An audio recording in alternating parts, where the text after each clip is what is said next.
¿Cómo está? Bienvenido a Es Noticia. ¿De qué le vamos a estar hablando hoy? En primer lugar, es Noticia Honduras. Sigue siendo Noticia Honduras. Maestros y médicos del sector público desconocen los más recientes acuerdos presuntamente firmados por el presidente Juan Orlando Hernández con funcionarios no vinculados directamente a la lucha que libran en las calles contra la privatización de la salud y la educación. Por ese motivo, continúan en paro indefinido. También es noticia Estados Unidos y México. El presidente Donald Trump desprecia la disposición al diálogo del gobierno de Andrés Manuel López Obrador sobre el tema arancelario y ratifica sus amenazas sobre el país vecino si no obedece a sus exigencias en materia migratoria y otros asuntos. Le presentamos los detalles en nuestro programa. Igualmente es noticia Reino Unido en medio de las crecientes tensiones en torno al Brexit. Luego de la anunciada renuncia de la primera ministra Theresa May, el presidente de Estados Unidos Donald Trump inició este lunes su visita oficial a ese país. Una polémica visita. Muchos dicen que llegó a sembrar tormentas y tempestades. Le vamos a hablar en solo minutos. Acompáñenos.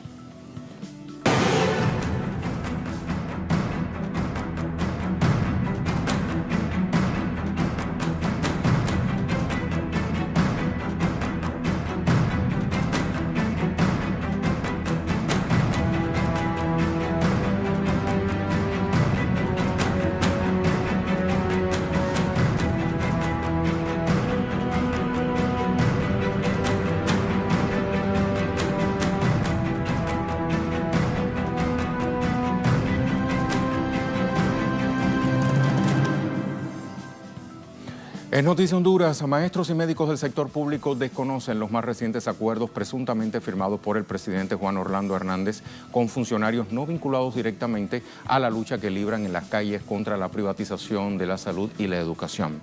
Por esa razón, siguen en paro indefinido. Los detalles a continuación. El presidente de Honduras, Juan Orlando Hernández, a un mes de manifestaciones a nivel nacional, dio a conocer la derogación de los decretos que reformarían la salud y la educación pública. Además, informó sobre la introducción de dos nuevas reformas discutidas con el comisionado de los derechos humanos Roberto Herrera y supuestos representantes de los mencionados sectores. Se procede en cada uno de estos PCM que se han aprobado el día de hoy a la derogación de los PCM que han sido objeto de discusión en este debate que hemos tenido. La presidenta del Colegio de Médicos de Honduras, Suyapa Figueroa, acompañada de otros representantes, reiteró la necesidad de un diálogo directo entre el Ejecutivo y los representantes de los gremios afectados. Hemos sido sorprendidas con la firma de un acuerdo con personas que desconocemos dentro de la plataforma de lucha que se ha conformado para la defensa de salud y educación.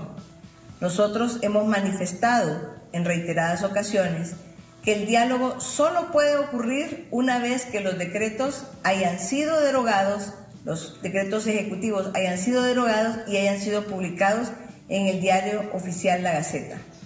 Por ese motivo, miles de defensores de la educación y la salud pública siguen en las calles para exigirle al gobierno que renuncie a todo tipo de arreglo a espaldas de los representantes de base. Además del diálogo directo, exigen el cumplimiento de los acuerdos que no fueron mencionados durante la transmisión presidencial, como la eliminación de las deducciones salariales, la instalación de la Junta Nacional Docente, las Juntas Nacionales Departamentales de Selección y Evaluación, entre otros reclamos hechos por los manifestantes. En Gaceta Oficial se publicó la derogación de dos decretos ejecutivos que originaron el paro nacional. Sin embargo, no aparecen los nuevos promulgados por el presidente Hernández de manera inconsulta con las bases.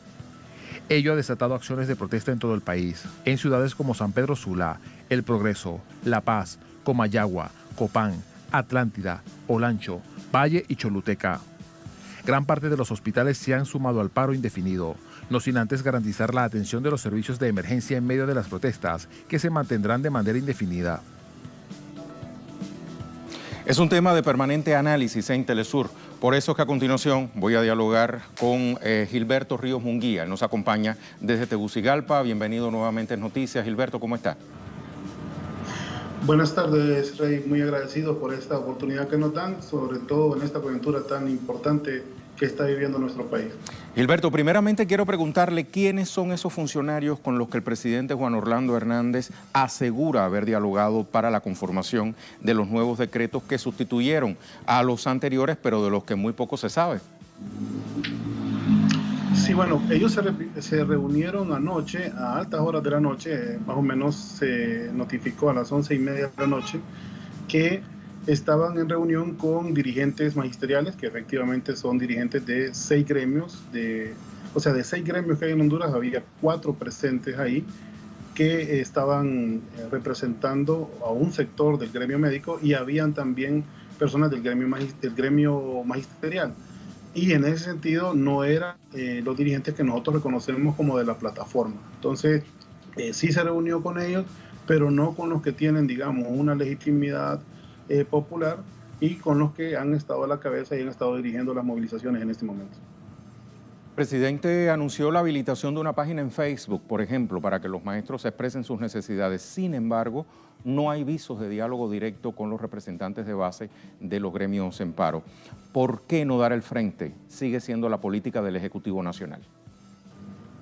Bueno, la primera condición que había impuesto la plataforma era la derogación de los decretos ejecutivos. Son decretos con los que se pueden operar despidos masivos.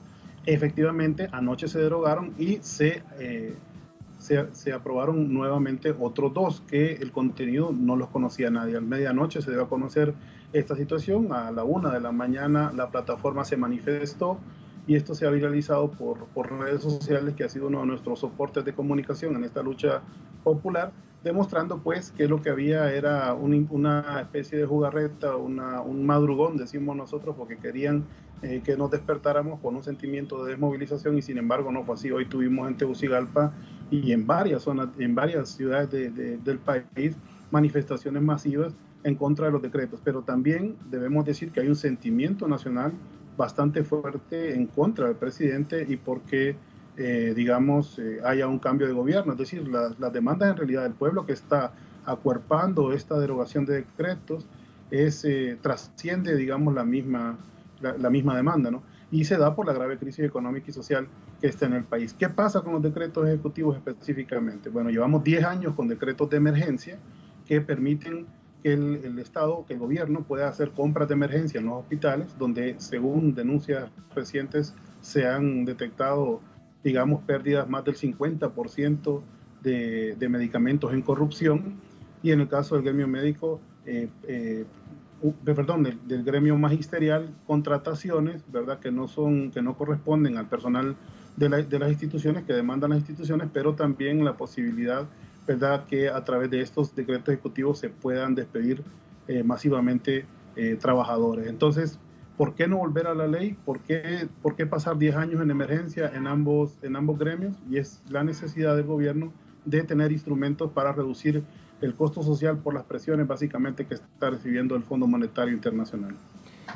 El tema aquí es el endeudamiento. Con esas palabras resumió Gilberto, el jefe de Estado, la causa de las protestas de maestros y personal de salud.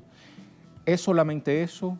¿Cuál es la verdadera situación de estos sectores en Honduras? ¿Qué más hay de fondo? Ya me está diciendo que estas protestas de calle que han sido escenificadas en el contexto del paro nacional de maestros y médicos es prácticamente el botón de muestra del descontento a nivel nacional que hay contra la gestión de Juan Orlando Hernández. Sí, efectivamente. Y el tema financiero quisiera explicarlo un poco. Cuando se dio el golpe de Estado, la deuda externa de Honduras ascendía cerca de los $4.000 millones. Actualmente, es decir, 10 años después, llega cerca de $16.000 millones, es decir, 4 veces la deuda que teníamos. En ese sentido, si nosotros vemos los niveles de endeudamiento, podemos, y lo comparamos con el presupuesto general del Estado, nos damos cuenta que prácticamente para pagar servicio de deuda nosotros tenemos que erogar casi el 50% del presupuesto general del Estado. Eso lo sabe el Fondo Monetario Internacional, quien en una visita el mes de marzo pidió que se disminuyeran la inversión social, y inmediatamente eso fue lo que alertó a la dirigencia médico y magisterial de que iban a operar los despidos masivos, como ya pasó en otras empresas del Estado. Por ejemplo, actualmente nosotros tenemos prácticamente privatizada la energía eléctrica, y como no hay nada nuevo que contar, el mismo fenómeno que pasó en toda América Latina con el neoliberalismo, se privatizó la energía, estamos pagando el doble o el triple del costo de la luz, el servicio es muy malo, y se hicieron además despidos masivos de las empresas del Estado. Entonces ya hay un antecedente por el cual el pueblo está reaccionando de esta manera. Pero además, bueno, este sábado volvió a salir otra caravana de migrantes hacia Estados Unidos. Justamente el día de la manifestación, el día lunes, que hubo un importante, perdón, el día viernes, que hubo una importante manifestación en el marco de un paro nacional convocado por estos gremios. Hubo 2 masacres, que ya suman 30 masacres en lo que va del año, más miles de muertos, asesinatos, femicidios, que han elevado increíblemente la tasa pues, a nivel nacional, y que demuestra que hay una sociedad en descomposición. También recordemos que hace justamente 10 años, ahorita en junio, el 28 de junio, cumplimos el ciclo de los 10 años del golpe de Estado, y eso es lo que nos ha traído a nosotros como país una verdadera desgracia la que está viviendo el pueblo hondureño, por lo que las manifestaciones que estamos viendo en la calle no solo son de maestros y estudiantes del pueblo en general, son de estudiantes. Las 2 universidades públicas están tomadas, también las enfermeras se han sumado al paro de los médicos, personal de los hospitales. Hoy se sumó también el Instituto Hondureño de Seguridad Social, que fue aquel donde hicieron el gran desfalco también hace 5 años, con el que se financió. Además se demostró y lo aceptó el presidente en la campaña electoral. La primera elección de este presidente se hizo a través de un desfalco, y además se da también en el marco de un sinnúmero de acusaciones que vienen desde tribunales del sur de Nueva York, que son los que vinculan al presidente Juan Orlando con el narcotráfico. Es decir, tenemos un cuadro bastante patético a nivel nacional.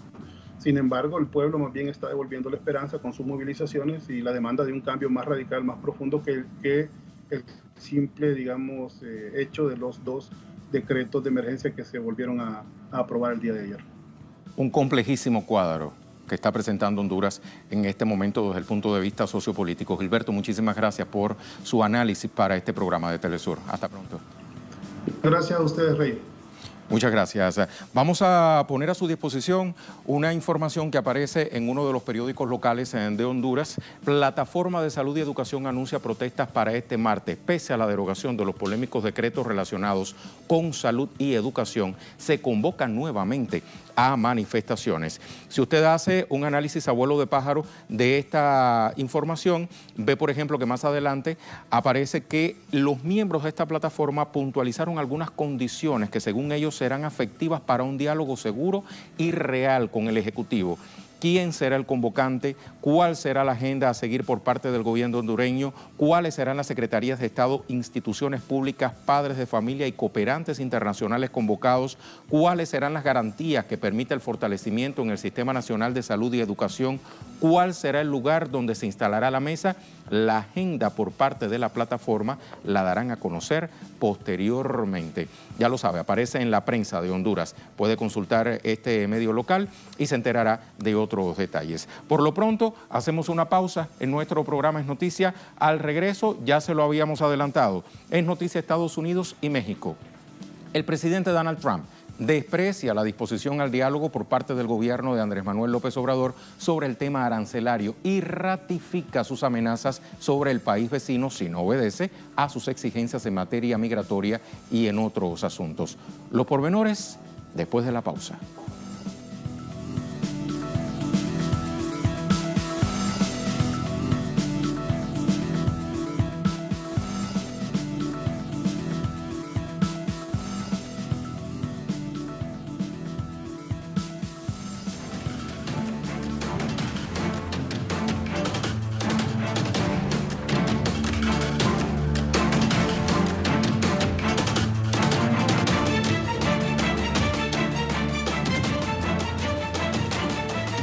Es noticia Estados Unidos y México. El presidente Donald Trump desprecia la disposición al diálogo por parte del gobierno del presidente Andrés Manuel López Obrador sobre el tema arancelario.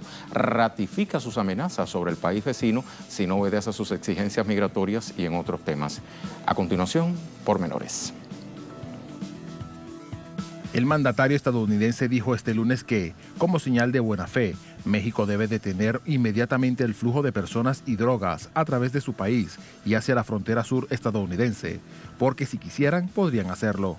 De lo contrario, se impondría un arancel de 5% a los productos mexicanos que ingresen a territorio estadounidense a partir del 10 de junio y luego aumentarán 5 puntos porcentuales mensualmente hasta llegar al 25% a partir del 1 de octubre, tal como había prometido hace unos días. La víspera, Trump desestimó las intenciones de la delegación enviada por el gobierno mexicano a Washington, D.C.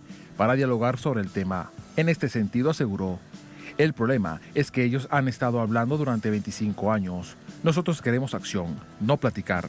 No obstante, el presidente Andrés Manuel López Obrador se mostró optimista este lunes sobre el resultado de las negociaciones de su delegación con autoridades estadounidenses. AMLO reiteró su interés por una relación de cooperación y de no confrontación con el vecino país. Hay dos cosas que en la historia de la humanidad han demostrado que no funcionan. Una, la confrontación, la guerra, desde los primeros pobladores. Eso no es alternativa. Y lo segundo que no ha funcionado es el aislamiento. Lo que ha funcionado es la cooperación. López Obrador aseguró que México resistirá si Estados Unidos decidiera aplicar la medida arancelaria y añadió que su gobierno defenderá a los migrantes. Entre tanto, el canciller Marcelo Ebrard, jefe de la delegación enviada a Washington, D.C., señaló que la imposición arancelaria tendría un efecto contraproducente para ambas naciones y no disminuirá el flujo migratorio. Las tarifas podrían causar inestabilidad financiera y económica, lo que significa que México podría reducir su capacidad para abordar los flujos migratorios y ofrecer alternativas a los nuevos migrantes que han llegado recientemente al país.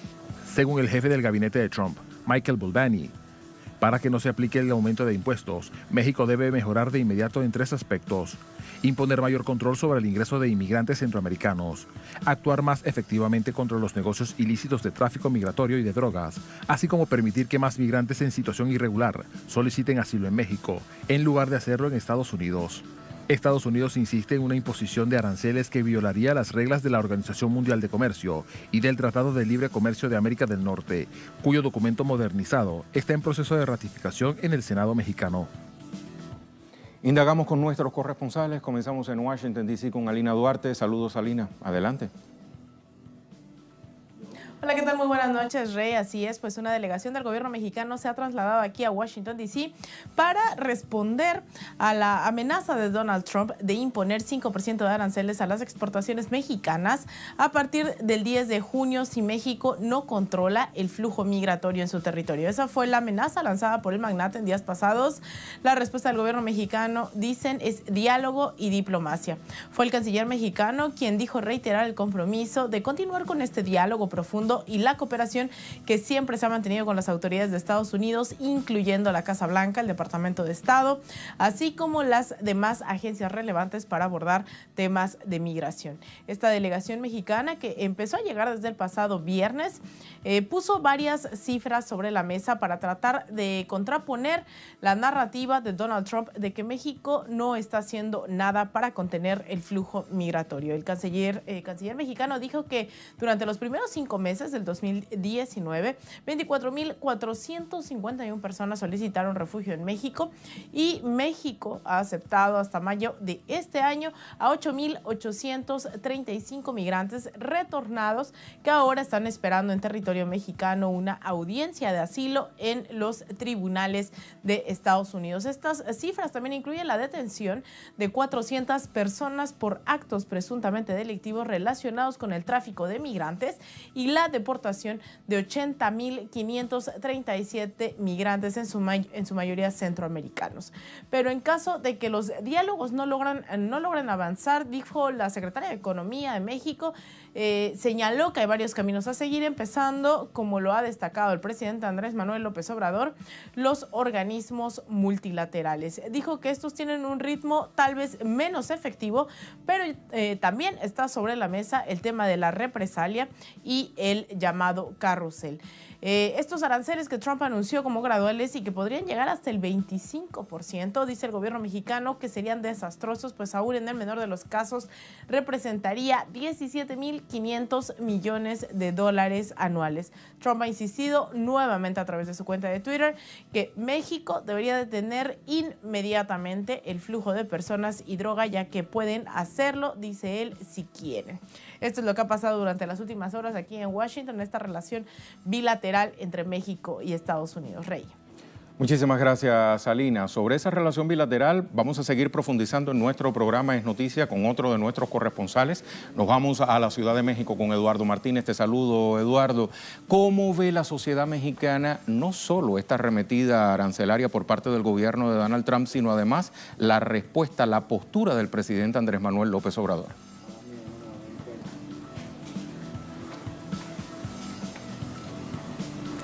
Hola Rey, qué gusto poder saludarte, un gusto saludar al auditorio de Es Noticia. Pues todavía hay distintos sectores que están respaldando al presidente Andrés Manuel López Obrador, han apoyado esta postura que ha adoptado de favorecer el diálogo y no una confrontación. El día de hoy por la mañana el presidente López Obrador decía que no se iba a enganchar en una discusión con su homólogo estadounidense Donald Trump, quien casualmente ahora se encuentra de gira por Europa. En Gran Bretaña tuvo una cita con la reina Isabel y ahí está disfrutando de todas esas imágenes que están dándole la vuelta al mundo. Mientras tanto tiene a sus funcionarios conversando, algunos con los homólogos o con sus pares de México, y acá el presidente López Obrador ha insistido en que no estará realizando ningún tipo de viaje a Washington para poder entablar una conversación directa con su homólogo estadounidense. Aquí el sector empresarial, por ejemplo, Rey, ha venido también respaldando al presidente López Obrador. El día de hoy se ha manifestado otro de los empresarios más importantes de México, Alberto Balleres, quien estaría también respaldando la postura del gobierno mexicano frente a esta amenaza del presidente estadounidense Donald Trump. Lo hizo también con anterioridad el magnate Carlos Slim, pero también lo podemos ver en las redes sociales, Rey, cómo el pueblo de México está apoyando que no se entre en una discusión o en un intercambio de impuestos y de imposiciones arancelarias, porque eso no beneficiaría a nadie y sobre todo estaría afectando a ambos países. Mira, Rey, solo para darnos una idea de lo que se trata, estamos hablando de 1.700 millones de dólares las transacciones en materia comercial que se realizan todos los días entre México y Estados Unidos. Además, uno de los sectores que resultaría más afectado, tanto del lado estadounidense como del lado mexicano también, sería el sector agrícola. No hay país que envíe más productos en materia agrícola que México hacia Estados Unidos. Además de que México depende en un 79% en materia comercial de lo que envía al territorio estadounidense. Estas son las últimas cifras que ha manejado la Secretaría de Economía hasta el mes de noviembre de 2018. Sin embargo, eso no ha cambiado. Ya poniendo un poco de términos más actuales y de datos más actualizados, puedo decirte que por lo menos las operaciones que se realizaron en el primer trimestre de 2019 rebasaron los 86,000 millones de dólares. Si hacemos la cuenta de lo que significaría la aplicación de un 5% con base en esas operaciones que se han realizado durante el primer trimestre de este año, estaríamos hablando de que en temas de aranceles, Estados Unidos estaría recuperando cerca del 1.5% del PIB, del Producto Interno Bruto mexicano. Esto equivale a, como ya lo mencionaba nuestra compañera Alina, a 175,000 millones de dólares, a 17,500 millones de dólares, perdón. Y esta situación difícilmente podría solucionar el tema migratorio. No podemos olvidar que ahora mismo ya ha habido un giro en la política migratoria por parte del gobierno de México, quien ha dicho que sí está dispuesto a cooperar, y lo hemos visto con las cifras que ya se ha manejado también por parte del gobierno mexicano respecto a cuántas personas ha deportado. Te puedo decir por lo menos, Rey, que si México no estuviera haciendo lo que tiene que hacer en materia migratoria y sobre todo poniendo en vigencia su legislación, Estados Unidos estaría recibiendo 500,000 personas de manera adicional a su población ya en este 2019, si México de verdad no estuviera tratando de regular ese flujo migratorio. Esta situación también lo ha dicho el presidente Andrés Manuel López Obrador desde hace varias semanas, incluso antes de que se pusiera en marcha esta amenaza por el presidente Donald Trump, que lo que se tiene que hacer es poner en marcha un plan que permita generar empleos y oportunidades económicas en los países del Triángulo Norte de Centroamérica, que es de donde proviene el mayor número de migrantes. Y estamos hablando también de un país que tú también ya has repasado la situación que está enfrentando ahora mismo, que es Honduras. El 50% de los migrantes que llegan a territorio mexicano proviene precisamente de territorio hondureño. Y es ahí donde dice el presidente Andrés Manuel López Obrador, se tienen que estar aplicando los planes bajo la supervisión, porque también hemos de tomar en cuenta que Estados Unidos ha enviado ayuda de manera constante hacia estos países, pero que realmente no ha funcionado y no se ha retribuido en una generación de empleos para todos los que lo necesitan en esa parte de la región de América Latina. Así la situación, Rey, y entonces estarían invirtiendo 10,000 millones de dólares en esos países para que se generen empleos, haya esta inversión y la gente, lo ha dicho el presidente López Obrador, no tenga que emigrar como una obligación, sino que migrar sea una opción para quienes así lo decidan. Excelente este contexto que me acabas de ofrecer, Eduardo. Muchísimas gracias. Vamos a pasar al análisis en nuestro espacio Es Noticia. Nos acompaña también desde Ciudad de México el doctor Alejandro Álvarez Béjar, sociólogo, economista, profesor de la Universidad Nacional Autónoma de México. ¿Cómo está, doctor? Buenas tardes, noches, Rey. Muy buenas tardes, noches. Doctor, Trump se fue de viaje a Reino Unido dejando en llamas la controversia arancelaria con México. ¿Cómo entender esta serie de amenazas del jefe de la Casa Blanca intentando, como dice uno de nuestros letreros, acorralar a México por presuntos incumplimientos en materia migratoria, tráfico de armas y de drogas? ¿Cuál es el problema de fondo aquí?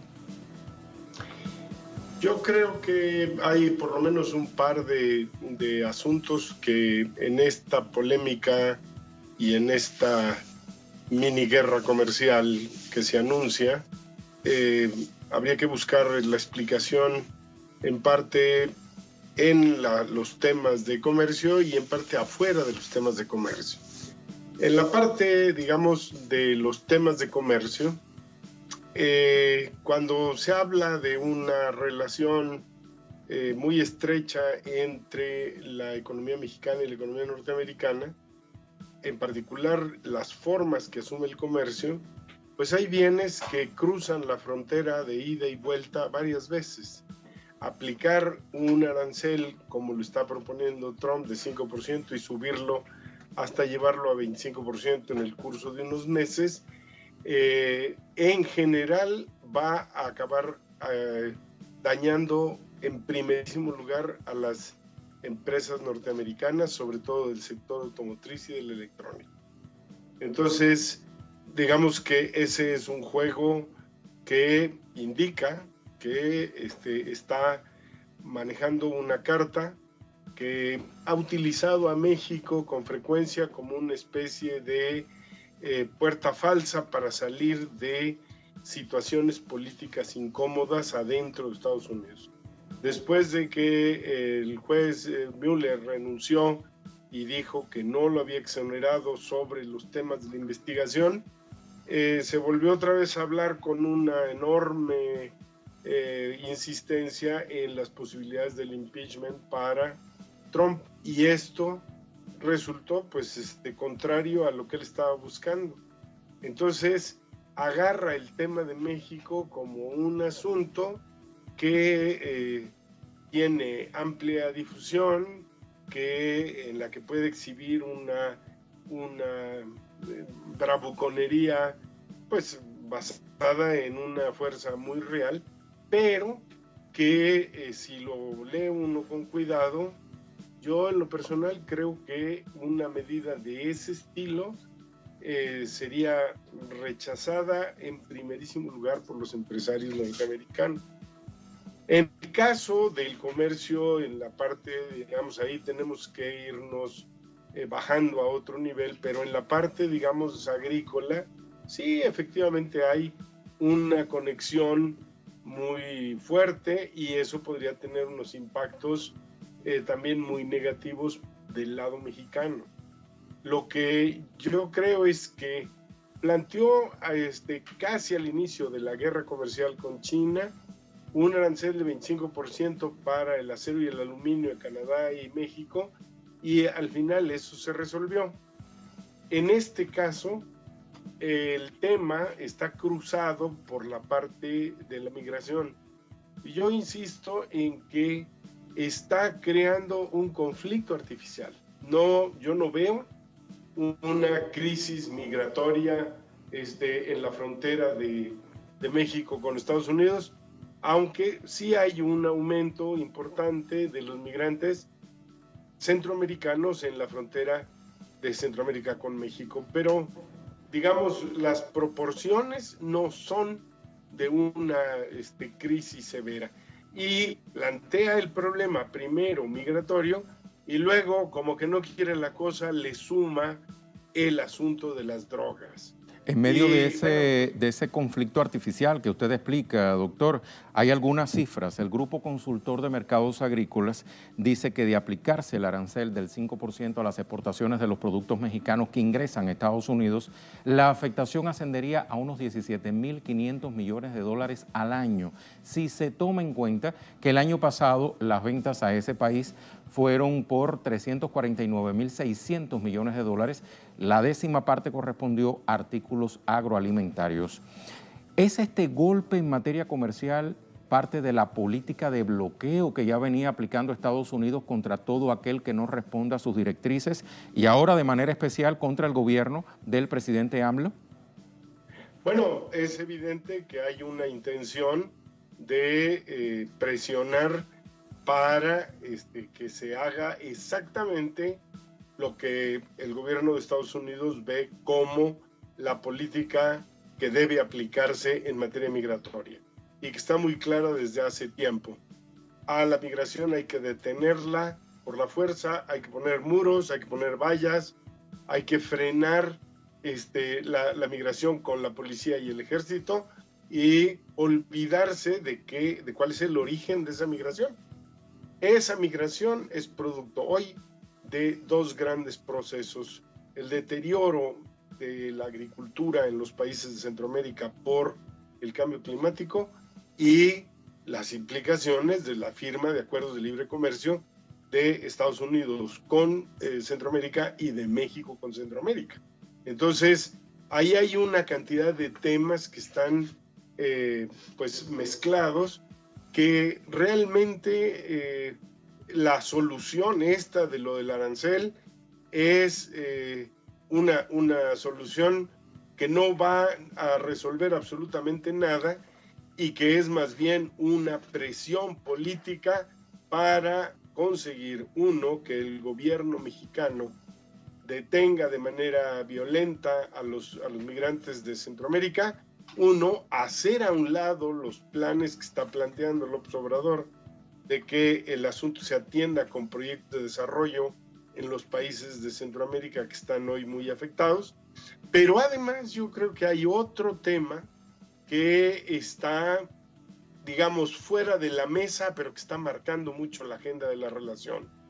El Obrador está iniciando una política energética con un nuevo margen de maniobra, ha reducido, prácticamente cerrado las licitaciones de los proyectos de inversión en gas a extranjeros, está planteando el desarrollo de una refinería en Tabasco, etcétera, y esto es una grandísima preocupación de Trump. El tema energético está en el centro de las relaciones de Estados Unidos con México y yo creo que vamos a ver todavía muchas más presiones porque el eje de la línea que está escogiendo López Obrador, Trump simplemente no lo tolera. Es un eje diametralmente opuesto a su antecesor, Enrique Peña Nieto. Ahora, profesor, quedándome en una de las aristas que usted planteaba, ¿cómo queda parado aquí el denominado TEMEC, el Tratado de Libre Comercio entre Estados Unidos, México y Canadá, sobre el que aún no se ha dicho la última palabra? Bueno, el TEMEC está hoy en vías de ratificación. Esta es también otra cosa. Hay problemas para la ratificación, sobre todo en Estados Unidos, por parte de los demócratas que tienen ahí en la agenda una cantidad de observaciones respecto a las relaciones laborales en México y otros temas incluso ambientales. Entonces, la ratificación no está 100% garantizada, y lo que está en juego pues es que el TEMEC era para darle seguridad y darle transparencia a la relación económica. Lo que está haciendo Trump es patear eso que fue una negociación muy complicada, larga, y además patear también las reglas de la OMC.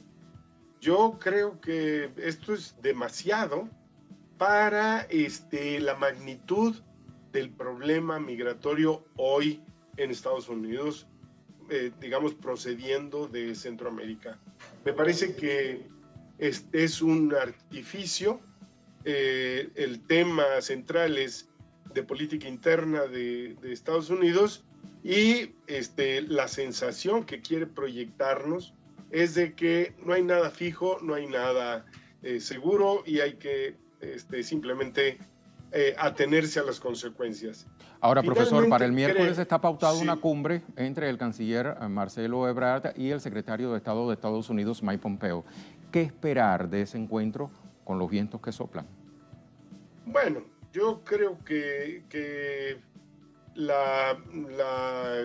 bueno, no será precisamente una cumbre, pero digamos una reunión de cancilleres de México y Estados Unidos. Nosotros en los temas de relaciones bilaterales hay una colección verdaderamente impresionante de asuntos que tratar. Yo creo que se reiterarían algunas de las cuestiones que están hoy en la agenda. No creo que vayan a dar la imagen de que de ahí sale una cosa muy suave y muy concertada. Incluso creo que otro tema que está en discusión, pero no públicamente, es el asunto de la discrepancia de México respecto a la política de Estados Unidos respecto a Venezuela. El gobierno mexicano tiene la posición de que haya una solución negociada, una cosa igual, la misma propuesta que para el resto de las relaciones, y Estados Unidos está empeñado en una deriva de agresividad que obviamente no se le va a compartir, y a nivel de opinión pública yo creo que en toda América Latina va a tener problemas con ese asunto. Entonces, en la reunión de cancilleres saldrá probablemente el asunto de cómo encontrar una salida a la problemática en concreto que tiene que ver con la cantidad de gente que está entrando desde Centroamérica, y luego un esquema en donde se pueda ver si se entra a resolver algunos de los problemas de desarrollo de la zona del Triángulo Norte centroamericano, o incluyendo los proyectos de desarrollo en la parte del sureste mexicano. Si no hay ese arreglo, pues vamos a tener encuentros repetidos, parte de esta dinámica en la que se tiene que hablar y se tiene que revisar, pero el efecto psicológico de estar aplicando medidas unilaterales como estos aranceles ya se sintió. Hay una devaluación del peso, rápidamente bajaron las estimaciones de crecimiento económico, y se está pensando en que una situación de este estilo tendría efectos sobre todo en algunas regiones del país y en algunas áreas de actividad económica. Yo creo que esto es lo que tenemos que recontar y darle seguimiento con mucho cuidado, porque hay cuestiones sumamente delicadas. Ahora hay una campaña en México con el asunto de consumidores al grito de guerra, que es una mezcla entre el nacionalismo del himno nacional y la idea de que si hay una ofensiva diciendo América primero, pues también se podría responder con una cosa de defensa de los consumidores. rechazando los productos americanos. Eso está también en una deriva muy complicada, pero está presente. Y hoy, por ejemplo, en la Ciudad de México tuvimos una movilización muy importante de bloqueo de los taxistas, rechazando la contratación de taxis con aplicaciones electrónicas como Uber. Bueno, esperemos entonces que estos desencuentros no lleguen a mayores. Profesor, como siempre, muy útiles sus reflexiones para Telesur. Muchísimas gracias. Bueno, esperemos que la cosa mejore para todos. Esperemos. El doctor Alejandro Álvarez Béjar nos estaba acompañando desde la Ciudad de México. Marcamos otra pausa en nuestro programa Es Noticia, pero no olvide que al regreso es noticia Reino Unido. En medio de las crecientes tensiones en torno al Brexit, luego de la anunciada renuncia de la primera ministra Theresa May, el presidente Donald Trump inició este lunes su visita oficial a ese país. Ahí vemos las imágenes del recibimiento que le hiciera esta jornada la reina Isabel II. De eso y más vamos a hablar cuando regresemos de la pausa.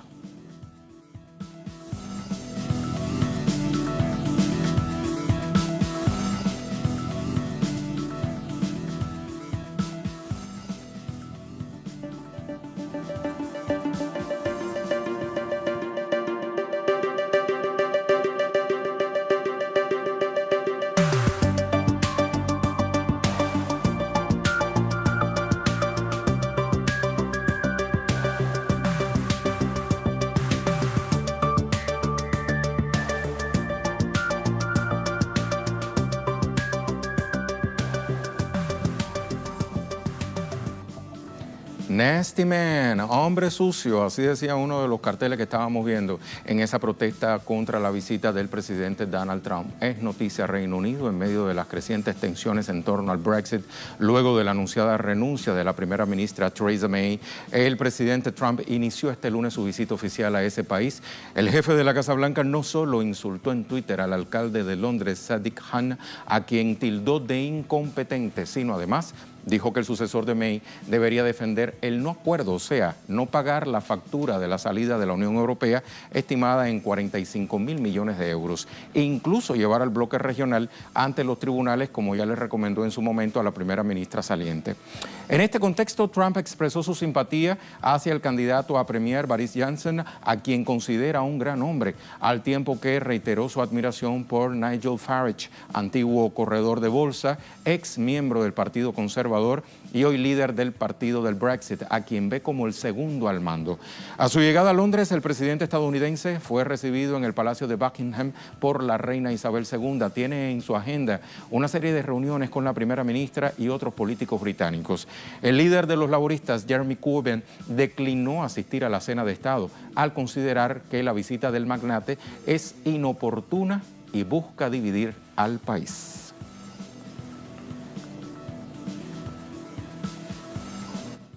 De inmediato pasamos al análisis. Con nosotros desde Ecuador el doctor Fernando Casado, profesor de la Universidad Técnica de Manabí. ¿Cómo está, doctor? ¿Qué tal? Buenas noches. Muchas gracias por la invitación. Gracias a usted por estar. ¿Qué persigue esa actitud hostil del presidente estadounidense hacia autoridades locales de Reino Unido? ¿Busca un show mediático, generar polémica en los medios o algo más?